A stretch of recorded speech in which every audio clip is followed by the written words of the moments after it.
میرے بھائیوں اور دوستوں، آج جس کے لیے اور جس کی سنت پہ عمل کرتے ہوئے آپ قربانی کرتے ہیں، سیدنا ابراہیم علیہ السلام، تمہارے باپ ابراہیم کی سنت ہے، اللہ کے نبی نے فرمایا۔ تو قربانی کیا ہے؟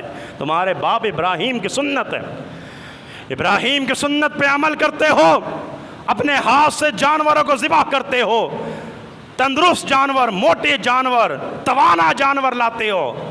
لیکن کیا ابراہیم کی سنت یہی ہے؟ ابراہیم کی سیرت کا مطالعہ نہیں کیا؟ ابراہیم علیہ السلام کا عقیدہ نہیں پڑھا؟ ابراہیم علیہ السلام کے معاملات نہیں پڑھے؟ ابراہیم کی توحید نہیں پڑھی؟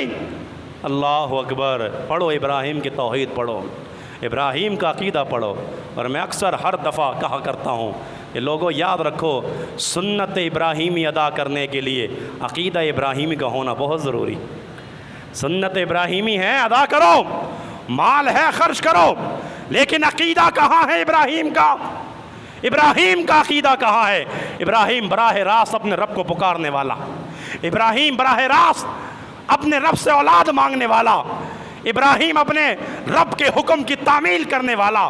ابراہیم کو بڑھاپے میں اولاد دی، اللہ نے کہا لٹا دے، ذبح کر دے، ابراہیم نے چوں چرا نہیں کی۔ کہاں ہیں یہ ساری چیزیں؟ کہاں ہیں یہ ساری چیزیں؟ ابراہیم نے کہا علیہ السلام، نہیں مانتا، تمہارے معبودان باطلوں کو نہیں مانتا، اپنے ہاتھوں سے تراشے ہوئے تمہارے بتوں کو نہیں مانتا میں، کہ جو اپنے ہاتھ سے بناتے ہو اور کہتے ہو یہ خدا ہے، اپنے ہاتھ سے تراشتے ہو کہتے ہو یہ نفع نقصان کے مالک ہیں، نہیں مانتا تمہارے ان معبودان کو۔ توڑ کے رکھ دیا تھا، توڑ کے رکھ دیا تھا۔ کیا کیا؟ سجدہ نہیں ہوگا، سورج کو نہیں ہوگا، ستاروں کو نہیں ہوگا، سیاروں کو نہیں ہوگا، کسی شجر کو نہیں ہوگا، کسی حجر کو نہیں ہوگا، کسی قبر کو نہیں ہوگا، کسی نوری اور ناری کو سجدہ نہیں ہوگا۔ سجدہ ہوگا صرف ایک اللہ رب العالمین کے آگے ہوگا۔ بس وسیلے تلاش کیے ہوئے ہیں، قدم قدم پہ وسیلے۔ اللہ سے ڈرنے کا مقام ہے، اللہ سے ڈرنے کا مقام ہے۔ یہ اگر شرک ہے، شرک کی نحوست، شرک کی غلاظت میرے اور آپ کی ساری نیکیوں کو برباد کر کے رکھ دے گی، ساری نیکیاں برباد۔